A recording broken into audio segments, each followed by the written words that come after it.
Hey everyone, welcome to This Explainer. We often think of love as something that just happens to us, right? But today, we're exploring a universal truth that's absolutely crucial, especially for women. Taking the time for deep self discovery, it is literally the ultimate key to unlocking a thriving romantic life. Let's really look at the immense power of getting to know yourself before stepping into love. It's so incredibly common to view the happy single woman and the happy couple as these two completely separate, totally unconnected phases of life. But here's the reality. Self-awareness isn't just some temporary stepping stone to pass the time until you find someone.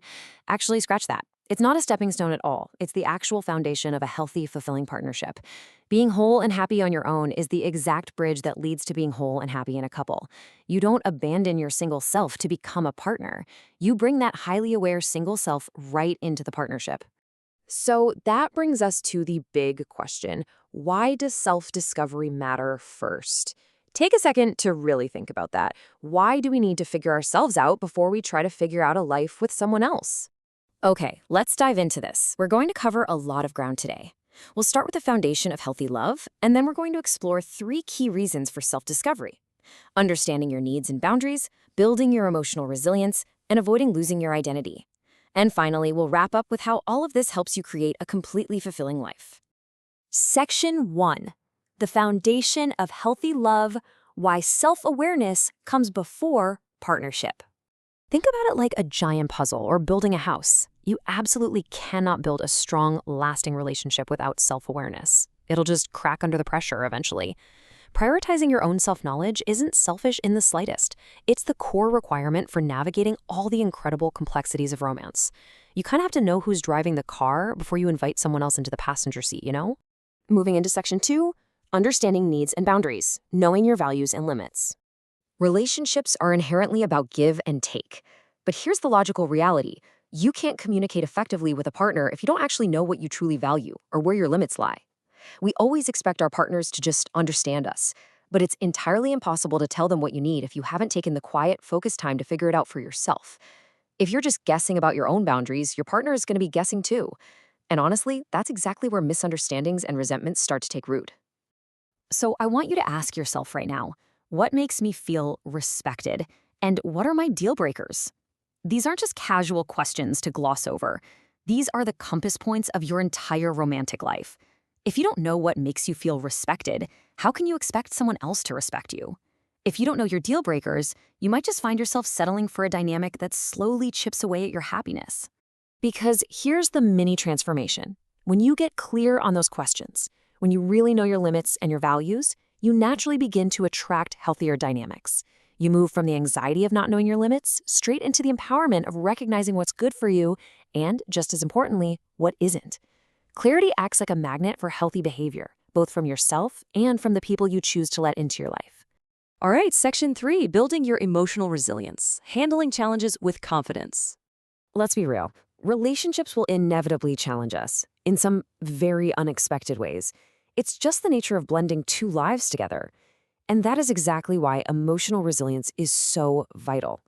It's the ability to know your triggers and your coping mechanisms so you can handle relationship conflict with real, grounded confidence.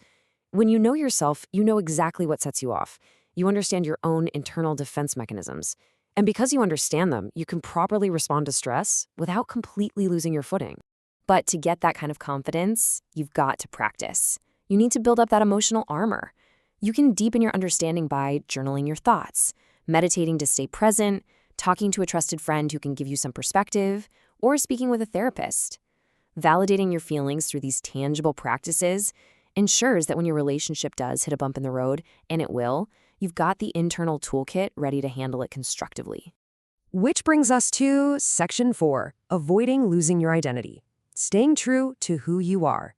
It is so dangerously easy, especially in that shiny honeymoon phase of a new romance, to accidentally prioritize a partner's world entirely over your own. You have got to fiercely stay connected to your passions, your goals, and your individuality. And this brilliantly illustrates why knowing yourself beforehand is so crucial. It helps you anchor these parts of your life so they don't get swept away. Staying connected to the things that light you up doesn't make you a distant partner. It actually makes you a stronger, more balanced, and way more interesting one. You just bring so much more energy into the relationship when your own cup is full. Finally, Section 5, Creating a fulfilling life, the ultimate goal of self-discovery. This brings us to the ultimate, joyful goal of this whole journey. True self-discovery guarantees a beautiful life, completely independent of your relationship status. It isn't just about prepping for a relationship, It's about creating a life that is rich, vibrant, and incredibly fulfilling with or without a partner by your side. When you build a life you truly love, a partner becomes a wonderful addition to that life, rather than the whole shebang or your sole source of happiness. And I think this completely reframes the idea of being single. Taking time for yourself is not waiting around. It's an active, incredibly generous gift. It's the best gift you can give to yourself and to any future relationship. You're ensuring that when you do enter a partnership, you're bringing your absolute most healed, aware, and complete self to the table. I want to leave you with this beautifully grounding thought. Just listen to this. Your life is yours to live first. Before you're someone's partner, before you're a spouse, you are you. Claiming your life, understanding your inner world, and embracing your individuality is your absolutely first and most important responsibility.